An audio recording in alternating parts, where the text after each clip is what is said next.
Bismillahirrahmanirrahim. Assalamualaikum warahmatullahi wabarakatuh. Waalaikumsalam warahmatullahi wabarakatuh. Alhamdulillahirabbil alamin. Alladzi anzala as-sakinata fi qulubil mu'minin. Asyhadu an la ilaha illallah wa asyhadu anna Muhammadar Rasulullah. Allahumma shalli wa sallim wa barik ala sayidina Muhammad wa ala alihi wa sahbihi ajma'in.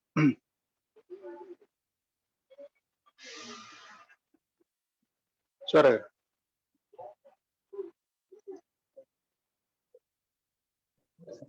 Ya. Hah? Ya. Rabbi shrah li sadri wa yassir li amri wahlul 'uqdatam min lisani yafqahu qawli.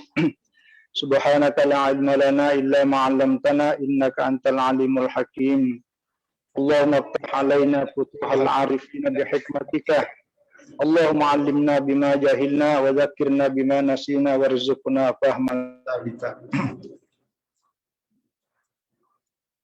Alhamdulillah, sebagaimana biasa kita mengawali dengan membaca surah Al-Fatihah.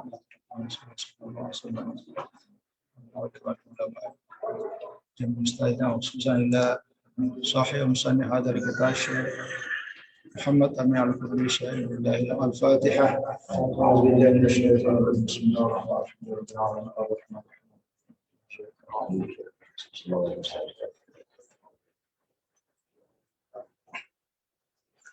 Alhamdulillah yang saya muliakan, saya hormati dekan Fakultas Ulum Arab dan Dakwah, juga wakil dekan 1 yang hadir Pak Ustaz Berjani, saya muliakan seluruh pimpinan jajaran Fakultas Ulum Arab dan Dakwah, Kapoldi, Sekretaris Prodi dan rekan-rekan para dosen, tenaga pendidikan di lingkungan keluarga besar buat yang saya muliakan.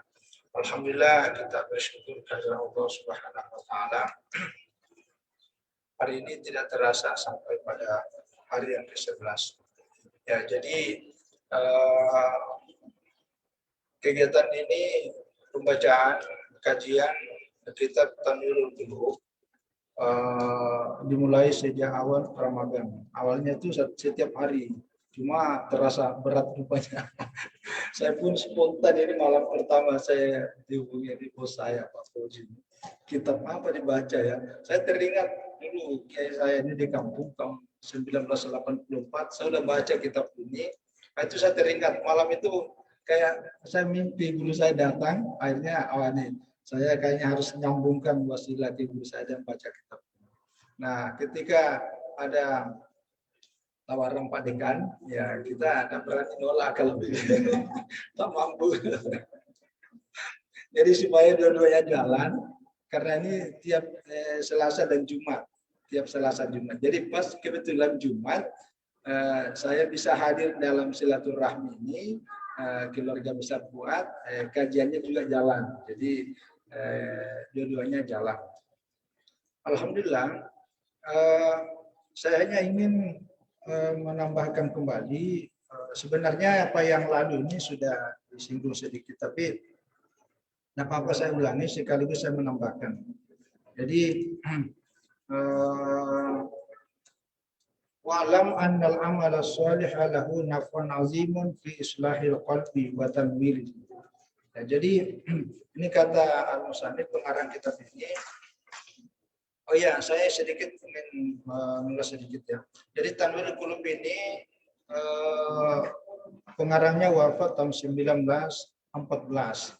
Ya, memang pengalaman di Kurdi, di Irbil, daerah Baghdad, Irak, tapi meninggalnya di Kairo. Pengalaman spiritualnya banyak dibentuk ketika datang ke Mekah, datang ke Madinah, lalu datang ke Mesir.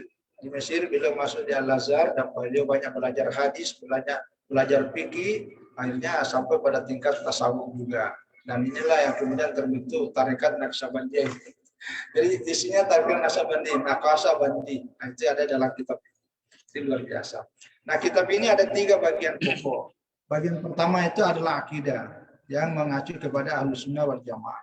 Yang kedua bagian fikih. Fikihnya ini adalah murni fikih Syafi'i. Nah, baru yang ketiga ini tasawuf. Nah, kita ambil tasawufnya karena tasawuf ini adalah puncak akhlak. Kenapa? Karena berkaitan dengan ibadah puasa ini, kita kan lagi sedang mempertajam ya, mengasah spiritualitas kita. Nah, tasawuf, akhlak tasawuf itu adalah pas relevan. Jadi pembahasan pada ibadah puasa ini sesungguhnya itu lebih kepada persoalan spiritualitas, terutama persoalan akhlak. Akhlak pada tingkat tasawuf adalah pembersihan hati, pembersihan hati. Nah, kecenderungan kita selama ini dominannya itu adalah pembahasan hukum, pembahasan fikih. Nah, kalau pembahasan fikih mau tidak mau pasti akan terjadi namanya perbedaan pendapat. Itu bahkan ada ulama mengatakan salah satu pengertian definisi fikih adalah ikhtilaf. Ya, kalau ada pendapat materi fikih tidak ada perbedaan pendapatnya, kayaknya bukan fikih itu. Doktrin. Maka, nah, yang menjadi soal ketika dalam fikih terjadi perbedaan pendapat, tapi diarahkan menjadi perdebatan. Nah, ketika terjadi perdebatan, kadang-kadang etika itu menjadi hilang. Nah, apa muncul? Ada rasa ujub, ada merasa lebih hebat, ada merasa ini. Belum lagi masuk pada tataran lebih ini lagi. Itu bid'ah, ini tidak bid'ah. Ini kan menjadi soal lagi. Ketika itu muncul, kadang-kadang ukhuwah, persaudaraan itu akan terkikis menjadi berkurang. Nah, saya melihat dengan pembahasan tasawuf, akhlak tasawuf dengan tanwirul qulub ini adalah sesuatu sangat bagus dan penting, apalagi kondisi saat. Kalau kita baca disertasinya Dr. Alwi Shihab itu menyelesaikan 2 doktor ya di Amerika satu, kemudian di Mesir satu, di Ain Syams. Nah, apa kesimpulannya? Dia meneliti tentang tasawuf di Indonesia. Kesimpulannya bahwa yang bisa memasuki dan menembus seluruh sekat-sekat perbedaan konflik di Indonesia ini adalah tasawuf. Dengan tasawuf itulah, akhlak itulah kita bisa masuk pada semua kelompok, semua kalangan, semua ya lapisan, sehingga menghilangkan seluruh perbedaan, apalagi yang namanya konflik. Maka ilmu tasawuf itu menjadi sangat penting. Ya, cuma itu tadi tasawuf. Kalau di sini kan lebih kepada tasawuf amali, ya tasawuf akhlak. Nah, salah satunya inilah konsep yang disampaikan. Jadi yang pertama, ya, wa'lam annal amal salihah lahu naf'un azim. Jadi amal saleh yang kita kerjakan ini itu punya manfaat yang sangat besar. Dalam rangka apa? Fi islahil qalbi wa tanwirihi, dalam rangka memperbaiki hati kita ini. Wa tanwirihi, dan memberikan penerangan, memberikan pencerahan. Ya, walakin cuma yaitu la tazharu samratuhu fil qalbi illa bil mudawamati alaihi. Nah, cuma ini tanda-tanda dan hasil dari perbaikan asarnya itu ya, pengaruh dari amal-amal saleh kita ini dalam pemberian pencerahan perbaikan hati kita itu tidak akan tampak dalam hati kita ini kecuali bil mudawamati alaihi. Kecuali amal saleh itu yang sifatnya mudawamah, artinya continue, terus menerus. Jadi tidak cukup hanya ada amalan-amalan sekali sebulan. Ada amalan-amalan sekali 3 bulan. Apalagi kalau cuma sekali setahun. Itu tidak terasa. Ya secara hukum oke, sah. Dan pahala iya. Tetapi kalau mau mendapatkan nilai hasil sebagaimana diharapkan ini, betul-betul terjadi pembersihan, maka itulah kemudian mudawamah. Karena kalau tidak terjadi islah dan tanwir, maka yang muncul adalah amalan, ibadah jalan, zikir jalan, tapi hati kita ini masih dipenuhi dengan kotoran-kotoran. Ya, kotoran-kotoran. Bahkan kalau dalam perspektif ini, kita sudah baca beberapa waktu yang lalu, bahwa ketika orang di satu sisi istighfar sibuk dengan berbagai ibadah-ibadah yang lainnya, tetapi hatinya masih melengket dengan duniawi, maka itu yang masih dikhawatirkan itu, masih dikhawatirkan.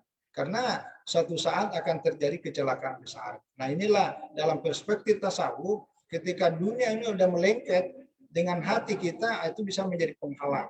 Maka inilah kemudian islah al-qulub. Tapi syaratnya mudawamah.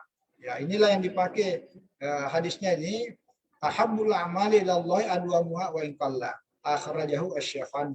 Jadi amalan yang sangat dicintai oleh Allah itu adalah amalan yang adwam. Jadi terus menerus continue. Ya, continue. Itulah namanya al-mudawamah. Nah, saya untuk memperjelas ini tambahan, tidak ada di sini. Saya baru buka tadi ini silsilah tuh amalul al-qalb, amalul qulub. Jadi silsilahnya amal qulub, ada juga taharatul qulub, ada beberapa kitab ini yang saya kira bagus ini. Ini karangan Syekh Khalid Usman As-Sabut. Nah, ini Khalid Usman As-Sabut ini pengarang kitab Qawaidut Tafsir yang sangat tebal, itu luar biasa ini. Bagus ini kaidahnya ini. Nah, ini mengarang kitab Silsilatul Amal Al-Qulub. Nah, beliau menjelaskan bahwa dalam rangka islahul qalbi ini, yaitu amal saleh, pertama kalau di sini disebutkan mujahadah, di sini mudawamah oleh Tanwirul Qulub, tapi kalau di sini mujahadah. Ya, itu sama sebenarnya. Karena orang yang mau bermudawamah, mau lazim, mau kontinu, itu betul-betul harus ada sikap mujahadah. Karena untuk melanggengkan sebuah amalan itu tantangannya luar biasa banyaknya. Luar biasa banyak. Jadi kalau kita mau mengikuti selera kita, itu susah bermujahadah. Jadi memang harus melatih diri untuk melawan. Sama dengan ibadah puasa ini. Jadi ibadah puasa ini boleh dikata sebagai puncak dari seluruh amalan-amalan yang lain karena hakikatnya adalah sedang mujahadah. Dan seluruh ulama tasawuf pada hakikatnya semua mengarah kepada yang menjadikan dirinya itu lapar, menjadikan dirinya kosong karena makanan, minuman dan nafsu itulah yang membuat hati kita lengket dengan sifat-sifat dan karakter duniawi. Maka jadi kalau di sini disebut mudawamah, kalau di sini mujahadah. Nah, yang kedua, dalam rangka untuk berpengaruh amalan kita terhadap Tanwirul Qulub kita ini adalah memperbanyak mengingat kematian. Ya, terutama di sini disarankan kalau Anda mendengar ada orang sedang lagi sakaratul maut, itu sebaiknya kalau boleh Anda bisa hadir di situ. Karena yang membuat hati kita bisa lemah kalau kita sering menyaksikan sakaratul maut. Karena disitulah akan terbuka hati dan pikiran kita bahwa ternyata orang yang bersangkutan ini adalah orang yang sangat hebat, tapi begitu pada saat sakaratul maut hampir boleh dikata tidak ada apa-apanya lagi sama sekali. Jadi saya dalam banyak pengalaman ya mengantar orang yang betul-betul kadang baca surah Yasin. Saya beberapa pengalaman membaca surah Yasin 3 kali, enggak bisa, masih baca. Ada bacaan-bacaan tertentu surah-surah yang lain, begitu habis macam-macam. Tapi ini tidak bisa. Ini kita cerita sebagai ibrah bahwa ketika sakaratul maut, sakara itu kan mabuk. Kenapa orang mabuk? Kalau di dunia itu mabuk karena akalnya rusak, disebabkan oleh makanan, oleh minuman atau oleh pikiran macam-macam. Maka itulah mabuk. Nah, kenapa kita mabuk? Ketika merasa sakaratul maut, salah satu faktornya menurut para ulama karena hati dan pikiran kita sudah melengket dengan dunia. Itulah yang membuat kita mabuk. Tapi kalau orang betul-betul sebelum datang sakaratul maut, sifat-sifat keduniaannya itu, hubud dunianya sudah bisa dibersihkan, katakanlah virusnya itu sudah didelete semua, baru datang malaikat maut, wah itu enak. Kalau baca ada kitab namanya Durratun Nasih. Durratun Nasih ini kalau dari sisi ilmu hadis itu banyak masalah. Karena 883 hadis yang ada di dalamnya itu hampir 30% isinya banyak yang palsu, 30%. Tapi yang sahih 220, ada 180 yang hasan. Nah, tetapi karena kitab ini termasuk literatur tasawuf, maka disitulah dijelaskan bagaimana ketika orang yang seluruh tubuhnya ini kanannya sedekah kakinya semua kebaikan, telinganya semua kebaikan, matanya kebaikan, maka ketika menjelang sakaratul maut justru ada sesuatu yang datang itu lalu kemudian dia keluar dengan sangat enak dan nyaman. Jadi tidak merasakan namanya sakaratul. Jadi tidak mabuk. Itu luar biasa. Itu dalam kita tasawuf seperti itu.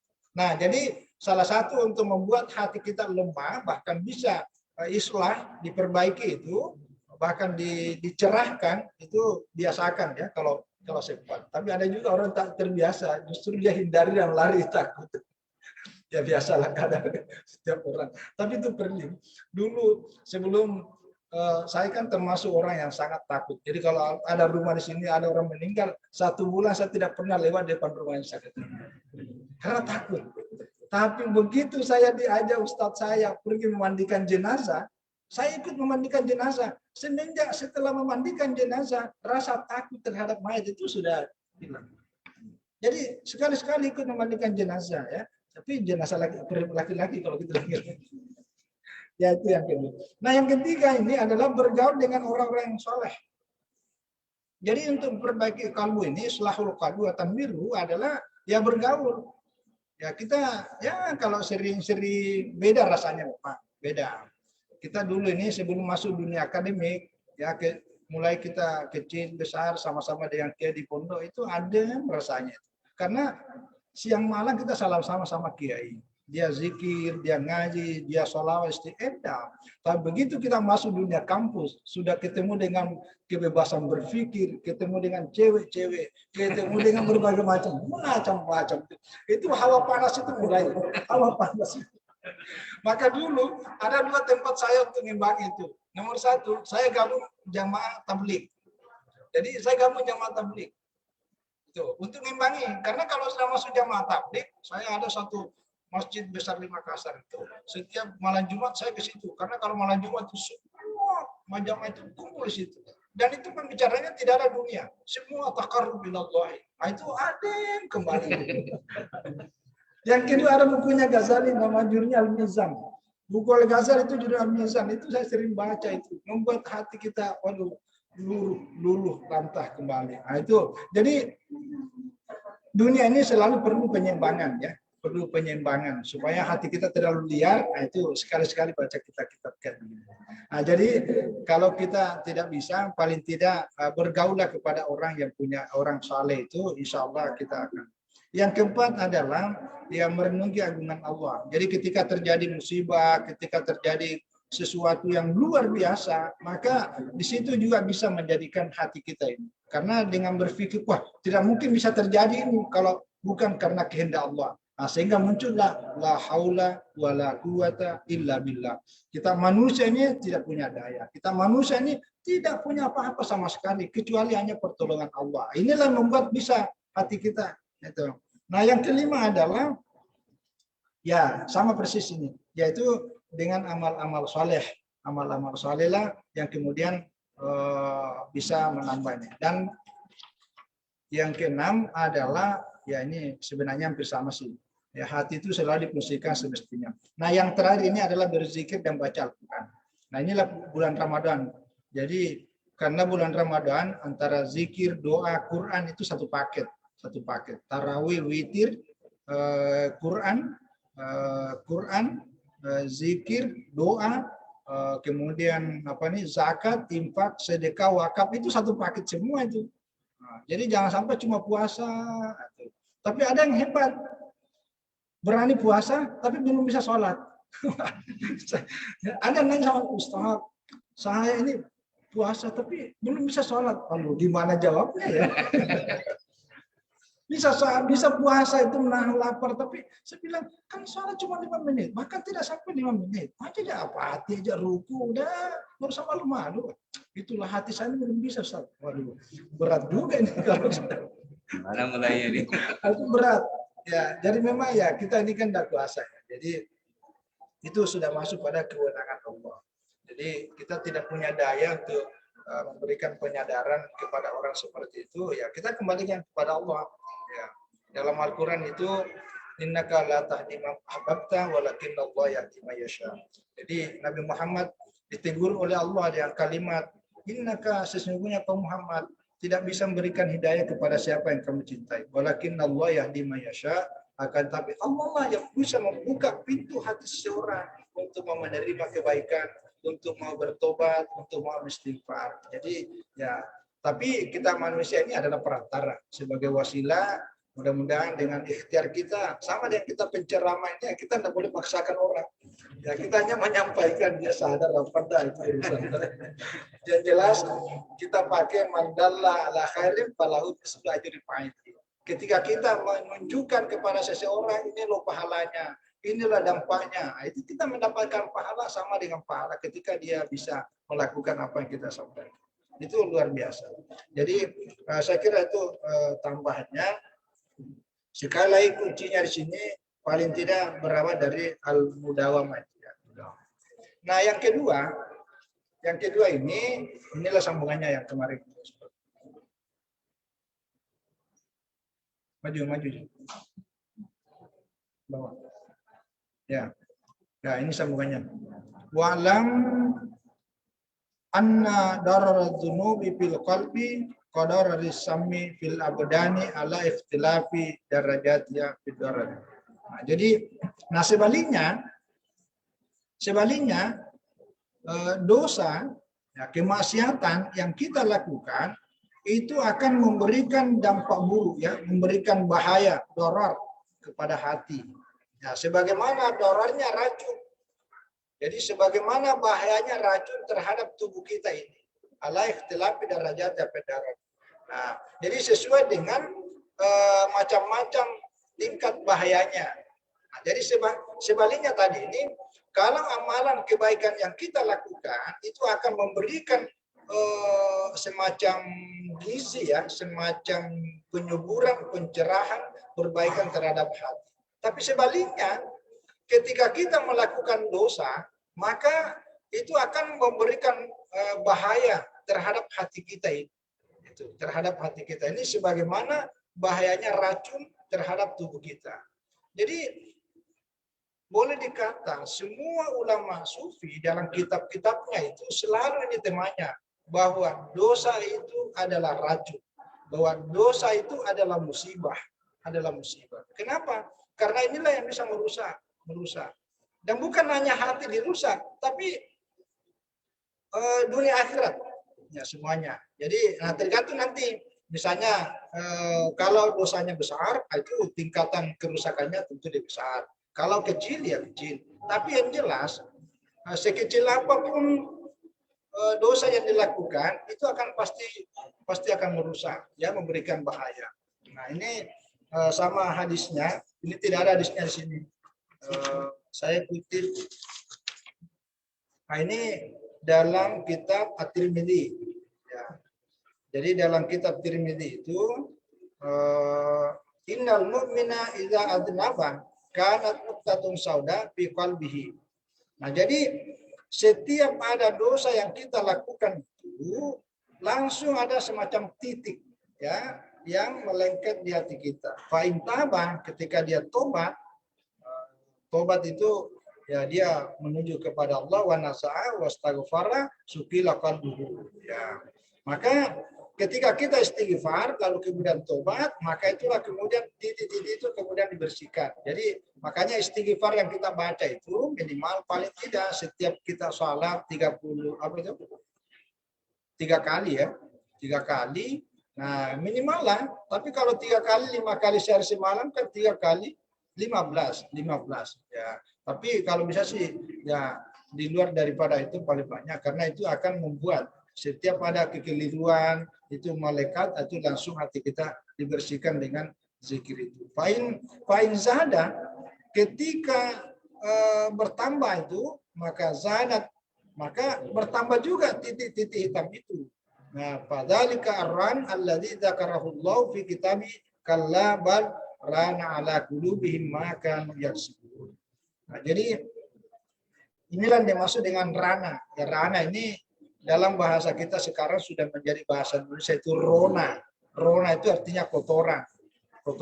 Nah, kotoran hati inilah yang kemudian menjadi pembatas, menjadi pelindung, ya, menjadi benteng antara diri kita dengan Allah. Maka makin besar ini, makin hubungan kita dengan Allah makin jauh dan besar ketertutupannya. Nah, inilah yang dimaksud.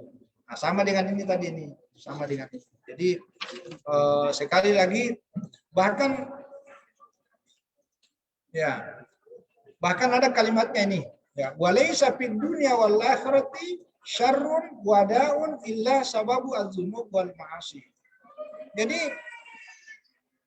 tidak ada satu keburukan dan penyakit yang ada di dunia dan di akhirat illa sababu, kecuali penyebabnya itu adalah dosa dan kemaksiatan. Ini kesimpulannya. Jadi ya, saya ulang ini. Jadi tidak ada suatu keburukan dan penyakit yang ada di dunia dan akhirat, ya, maksudnya berakibat dunia dan berakibat nanti sampai di akhirat ini, kecuali penyebabnya itu adalah dosa dan kemaksiatan. Nah, jadi jangan pernah pandang enteng yang namanya dosa, karena sekecil apapun akan berpengaruh. Jadi munculnya penyakit, munculnya keburukan, nanti ada dampak-dampaknya akan dijelaskan rinci. Saya ingin menambahkan juga sedikit yang tidak ada dalam kitab ini. Saya membaca tafsir Al-Jalalain, kemudian dalam syarahnya Hasyatus Sawi, ketika dijelaskan innallaha la yughayyiru ma biqaumin hatta yughayyiru ma bi anfusihim. Ini ayat populer. Cuma pemahamannya di Indonesia ini banyak dipengaruhi pemikiran oleh Mu'tazilah, dan ini yang dianut oleh Soekarno dalam bukunya Api Api Islam ya. Itu Soekarno pakai ayat ini untuk membangkitkan semangat bekerja di Indonesia dengan mengatakan bahwa Allah tidak akan pernah merubah nasib satu kaum kecuali kecuali kaum itu sendiri yang merubah nasibnya. Jadi inilah kemudian dalam aliran teologi namanya Mu'tazilah, bahwa manusia ini punya otoritas ya untuk merubah nasibnya. Padahal kalau baca dalam kitab Al-Jalalain, yang dimaksud di situ adalah yusallibu ni'mata wa tayyughayyiru ma bi anfusihim minal halati al-jamilati bil ma'siyah. Kalau dalam tafsir As-Sawi, la yaqta'u ni'matun fi an qaumin illa idza badalu ahwalahum al-jamila bi ahwalin qabihah. Maksudnya begini. Jadi Allah itu yang dimaksud dengan innallaha la yughayyiru ma biqaumin, Allah tidak merubah apa yang ada pada satu kaum. Salah satu maknanya artinya Allah tidak mencabut nikmat yang ada pada suatu kaum itu kecuali hatta yughayyiru ma bi anfusihim, kecuali ketika kaum itu melakukan bil maksiyah. Itu dimaksud.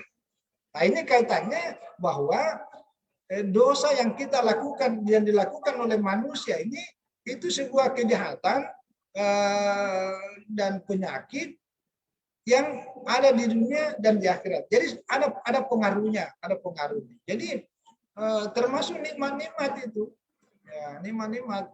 Nah, ini yang dimaksud itu. Salah itu tafsirannya ya, dalam tafsir Al-Jalalain. Itu kalau penafsiran tadi itu ya beda lagi, beda yang lain.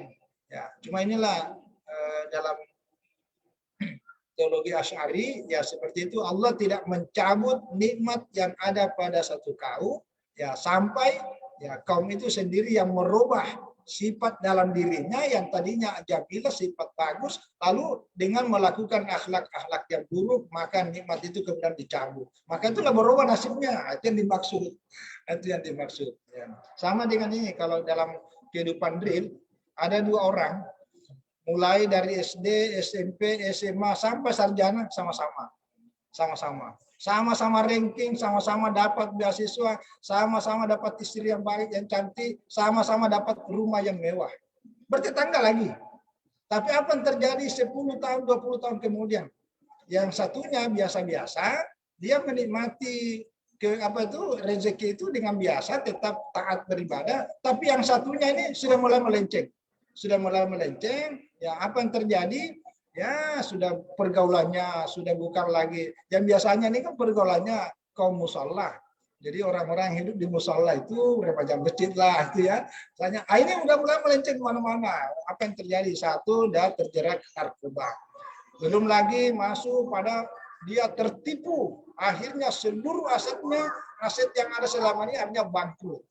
Nah, ketika dia bangkrut, inilah dimaksud Allah mencabut nikmat yang ada pada ini karena dia kelakuannya sangat jelek. Sementara yang satunya ini dia biasa. Nah, itu contoh dalam kehidupan kita. Jadi jangan sampai ketika kita sukses lalu kemudian kita lalai karena itu salah akibat. Ini yang dimaksud. Ya, walil ma'asi minal asari al-qabihati al-mazmuma al-mudirrati bil qalbi wal badani fid dunya wal akhirah. Ma la ya'lamu illallah ta'ala.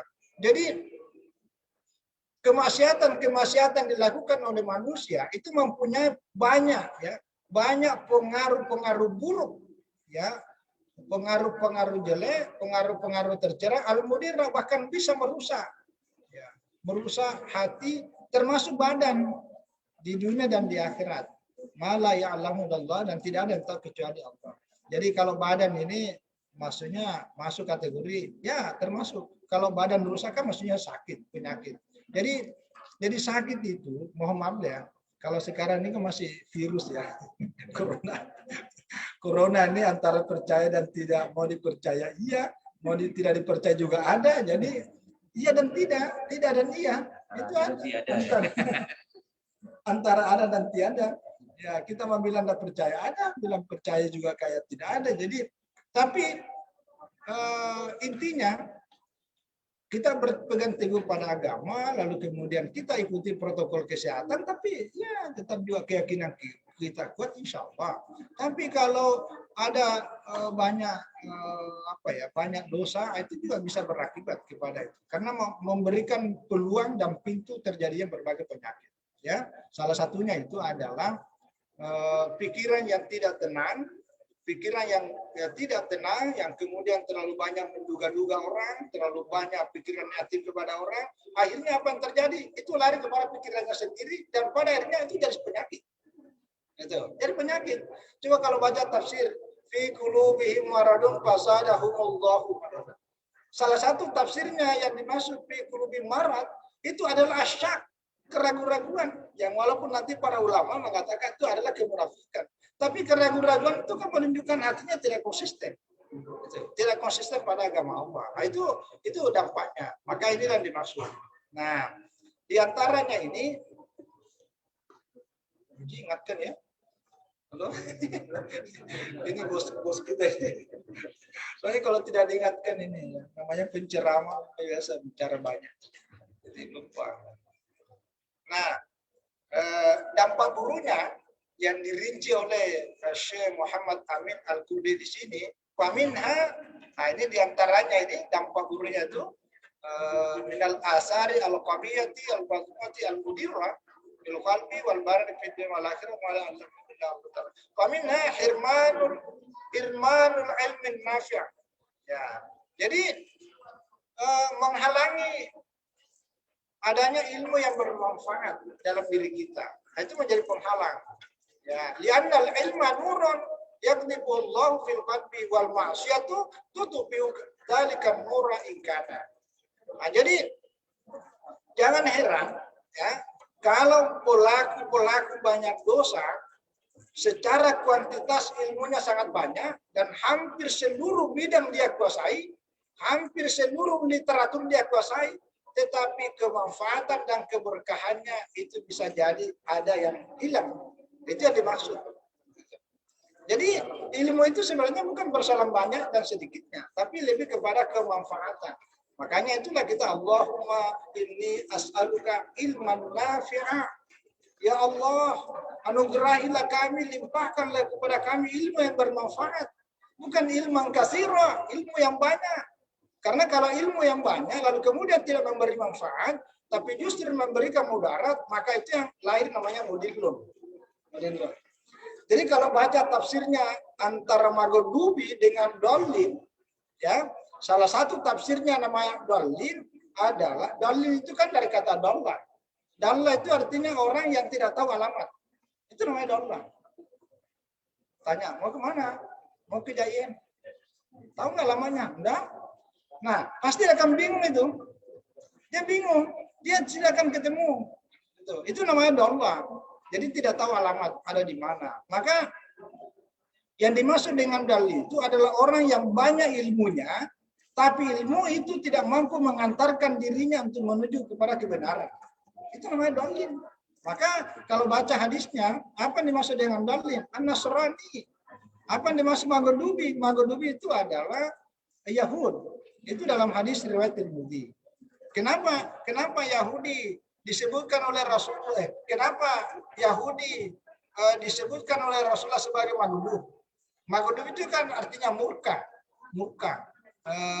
Murka itu dari kata ghadiba. Ghadiba itu pada dasarnya itu kan bermakna batu. Ya, nanti Pak Ustadz Rawahul Bukhari boleh cari nanti itu, karena yang saya pernah dengar itu ghadiba itu sebenarnya pada dasarnya kan berarti batu ya, batu. Nah makanya apa hubungannya antara batu dengan marah, ghadiba? Karena kalau orang sedang marah itu hatinya seperti dia sedang membatu. Itu. Maka kalau ada orang marah jangan langsung dinasihati. Jangan. Apalagi kalau marah besar Anda datang, Anda bisa benjol. Kalau benjol jangan dinasihati. Tunggu dulu, tunggu reda pelan-pelan. Nah, kalau sudah capek marahnya, nah baru tepuk pundaknya. Ah itu udah selesai. Itu boleh nasihati. Tapi kalau sedang marahnya Anda datang, Anda juga bisa jadi korban. Jadi korban. Kenapa? Hatinya lagi sedang ghadiba, batu. Nah, kenapa Yahudi disebut itu? Karena Yahudi itu dalam tafsir Al-Maraki disebutkan Yahudi ini tahu kebenaran. Sebelum Rasulullah datang, mereka sudah tahu bahwa Nabi Muhammad itu tanda-tandanya begini. Jadi kebenaran-kebenaran dalam kitab-kitab itu dia tahu. Tetapi dia sendiri yang menolak kebenaran itu, menutup dirinya. Jadi otaknya itu tertutup untuk menerima kebenaran itu. Itu namanya maghdub. Nah, makanya Yahudi dengan Nasrani itu tidak sama. Nah, kalau Nasrani ini yang sama tadi ini. Jadi banyak ilmunya tapi tidak bermanfaat. Nah, jadi bagi kita nasihatnya para ulama terutama dalam kitab ini bahwa salah satu dampak buruk para pelaku dosa yang tidak pernah mau tobat maka biasanya adalah hirmanul ilman nafi, akan menjadi penghalang ilmunya itu memberi manfaat. Karena li'annal ilma nuran, ilmu itu adalah cahaya. Yaqdhifullahu fil qalbi, ilmu itu adalah cahaya dan cahaya itu dipancarkan oleh Allah dalam hati kita ini. Sementara wal ma'siyatu tutupi udzalikan nura. Sementara kemaksiatan itu akan memadamkan api itu. Nah, jadi tidak pernah ketemu. Ya, memadamkan tingkana kalau cahaya itu sudah ada di dalam. Nah, jadi orang yang sudah banyak ilmunya, tapi karena banyak dosanya, akan ilmunya itu akan keluar, dia lupa, dia pokoknya tidak bermanfaat. Apalagi mohon maaf, hati-hati. Kalau ada kawan saya tuh penghafal Al-Quran, kalau kita aja, jangan Ustaz, nanti hafalan saya berguguran satu-satu ini. Itu baru diajak ke tempat-tempatannya, itu baru takut ya. Karena ini nasihatnya para ulama. Jadi selalu begitu. Apalagi kalau kita lagi sedang muta'alim ini, para pembelajar ya hati-hati. Jangan sampai karena kita nanti kerja keras belajar, baca, kita baca, tapi tidak pernah nyambung, ternyata ada penghalang jalannya. Jadi seperti itu. Yahulu bainahu wa bainal qalbi illa yaqul. Nah, kalau kita belum ada ilmunya di dalam, tapi karena kita berbuat dosa, maka itu akan menjadi penghalang, pembatas, ya, menjadi penghalang. Jadi dia tidak menghapus, dia tidak memadamkan karena belum ada di dalam. Tapi kalau sudah tak masuk, tidak masuk karena ada benteng. Nah, yang kedua adalah wasatnya judul al-asi bainahu wa bainallahi la yuwasiya wa la yuqariba ya wasat al-batta. Yang kedua ini ketika para pelaku dosa besar, dosa-dosa ini dia selalu merasa liar ya, bahasa ini kan binatang liar. Jadi dia tidak punya pegangan. Nah, pada saat hal tertentu itu inilah dirasakan ini. Jadi dia akan mendapatkan rasa keliaran itu. Bagi al-asi pendosa itu antara dia dengan Allah itu la yu'aziyah. Jadi merasa bahwa Allah itu tidak mendekati dirinya. Nah, sehingga biasanya memang kalau kita ini tidak dekat dengan orang yang biasa berikan arahan, biasa berikan saran, berikan masukan, kita akan jalan dengan sendirinya. Inilah hati-hati. Jadi jiwa itu kayak gersang selalu mau berbuat, tapi tidak punya patokan. Inilah bahayanya teman. Yang berikut wa minna ta'assar amru alaihi fala yatawajjahu di amri illa yajidu mughlaqan dunau au muta'assiran alaihi. Ini hati-hati. Jadi kalau banyak dosa yang kita lakukan ya, itu urusan kita itu selalu sulit, selalu susah. Dan tidak ada urusan yang kita hadapi illa yajidu mughlaqan, seperti masalah kita itu tidak ada jalan keluarnya. Jadi mughlaq itu artinya terkunci, tertutup. Kan beda itu ya. Kalau orang yang rajin ibadah, terutama zikirnya bagus, tidak pernah berhenti setiap malam, setiap ada masalah, kan tidak ada masalahnya. Tapi ketika ada masalah, dalam waktu yang tidak lama langsung ada inspirasi. Kayak ada ilham tuh. Oh iya. Dianya nonton, baca, oh iya, rupanya begini. Itu ada jalan keluar, Jadi Allah mengirim 1001 macam pintu untuk keluar dari masalah kita. Gitu. Inilah kelebihannya amalan-amalan, ya. Dan amalan-amalan seperti ini tidak terbatas pada amalan untuk kepada Allah, tapi kebaikan kita kepada orang, kita sering meringankan bebannya orang, membantu banyak orang, itu 1001 macam pintu kemudahan dan keberkahan akan kita dapat. Ya, ada dosen saya luar biasa. Saya tahu udah profesor sekarang. Jadi waktu kami kuliah di Jakarta, ya, pokoknya kerjanya itu hanya bantu orang, dah. Ada kenaikan pangkat golongan sama bilang. Ini beliau kunyah dipakai ke saya sampai bisa naik golongan. Jadi pokoknya dibantulah. Kan banyak orang-orang tua itu yang tidak bisa lagi mengurus golongan tuh karena sibuk dengan segala macam dakwah, pokoknya itu dia dibantu. Pokoknya dibantu, dimudahkan. Suatu saat orang yang dibantu ini dapat amanah di luar negeri di Saudi Arabia. Nah, itu diingat, wah, ada dulu masuk saya itu yang bantu saya. Akhirnya dipanggil untuk berangkat ke Mekah. Luar biasa dimudahkan jalannya. Jadi berangkat ke Mekah menunaikan ibadah ini tidak bawa apa-apa. Datang di sana dikasih real. itu contoh ya. Tapi jangan juga bantu orang dengan niat wah supaya nanti saya dibantu juga, jangan.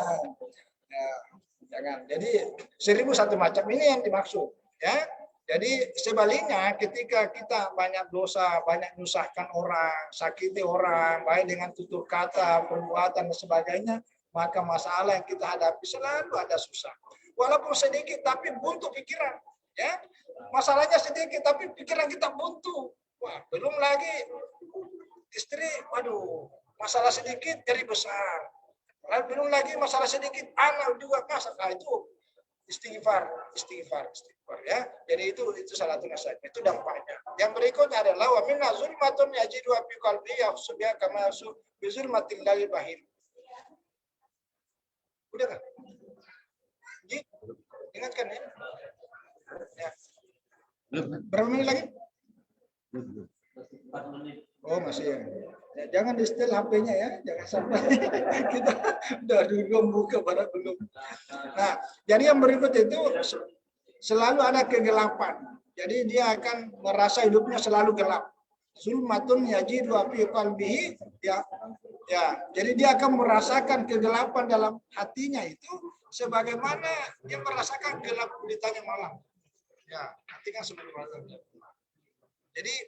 Jadi kegelapan hati, kemudian sumber masalah, ini dampaknya itu semua. Wa kullama kawiyat az-zulmatu izdadat hiratu wa zahirat az-zulmatu ala wajhi. Biasa la yafa'ala hadim min ahli al-basaid.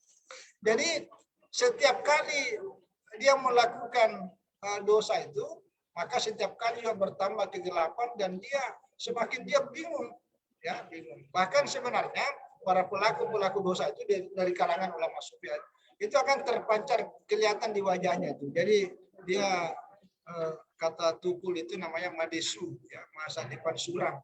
Ya. Jadi di wajahnya itu tidak ada tanda-tanda kecerahan itu nampak. Tapi makanya itu kalau kiai betul itu ulama besar, begitu kita datang di rumahnya itu udah tahu apa masalahmu, karena itu kelihatan di wajah kita. Wah, rupanya ini banyak hutangnya. Tapi kalau tidak ada masalah, senang dia aja itu. Jadi tahu itu karena terpancar di wajah. Ini yang masuk ahlul basair. Jadi ketahuan. Nah, itu semua dampak dari. Nah, berikut wa minha annaha tuhinul qalba wal badan. Dosa itu bisa melemahkan hati, bahkan bisa melemahkan badan. Itu dampak buruknya itu.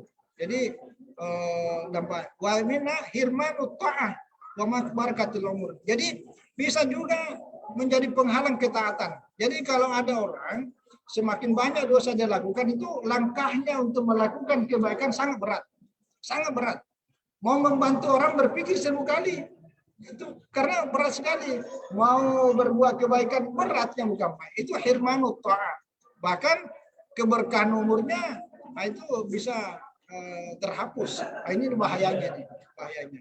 Nah, berikut wa min anha tuzilu agak-agak banyak. Di bawahnya. Ya.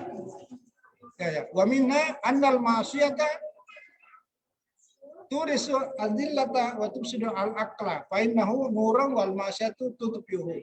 Jadi termasuk diantaranya yang bisa dampak buruk dari para dosa itu adalah turisu adillah. Jadi mendatangkan kehinaan. Jadi kalau pelaku-pelaku dosa, walaupun mungkin menurut dirinya dia orang hebat, tapi di mata orang itu sebenarnya tidak ada bapaknya. Tidak ada bapaknya. Itu dianggap, aduh sudah tidak ada lagi bapaknya. Itu kehinaan. Watub sidul akal. Jadi akalnya juga rusak. Dan dia tidak bisa berpikir jernih. Tidak bisa berpikir jernih. Jadi orang baik dikira jelek. Orang rusak dikira orang baik. Ini dampaknya kalau banyak dosa itu. Jadi untuk melihat ini yang kebenaran, yang kebatilan itu menjadi susah. Itu semua dampaknya. Dampaknya. Fa innahu nurun wal ma'siyatu tutfihu. Ya, jadi kemaksiatan itu yang akan menjadi memadamkan api cahaya. Jadi sekali lagi ketaatan itu adalah cahaya, ya, akal itu cahaya dan akan dipadamkan oleh kemaksiatan. Jadi jangan pernah mandang itu. Wa minha annaha tuzilu ni'ma wa tujlibul faqra. Ini dampaknya juga nih, hati-hati. Bisa menghilangkan nikmat dan mendatangkan kemiskinan. Seperti kasus tadi itu. Innallaha la yughayyiru ma biqaumin hatta yughayyiru ma bi anfusihim. Fa ma zalat minal abdi nikmatun illa bi dzambin wala halal bi nikmatun illa bi dzambin. Jadi setiap orang itu akan hilang, ya, tidak akan hilang nikmat yang ada pada dirinya kecuali dengan dosa, dan tidak akan terbuka mendatangkan nikmat itu siksaan. Jadi lawannya nikmat kecuali dengan dosa. Wa ma asabakum min musibatin fa bima kasabat aydikum wa ya'fu an katsir. Itu ayatnya. Jadi tidak ada satu musibah yang menimpa kita ini, termasuklah musibah namanya dosa ini, kecuali dari diri kita sendiri. Tapi Allah yang Maha mengampuni akan semua kesalahan dari yang banyak kita lakukan. Saya kira ini karena waktunya ya. Jadi baca dulu. Saya udah ambil kursi saya di sini. Kita bagi-bagi. Jadi saya kira itu, terima kasih. Semoga apa yang kita baca ini bisa memberikan hidayah taufik kepada kita untuk mempermudah langkah kita bisa mengamalkan sebagaimana apa yang kita baca dalam kitab ini. Terima kasih dan mohon maaf atas semua kekurangan. Wallahu a'lam bishawab. Wassalamualaikum warahmatullahi wabarakatuh. Thank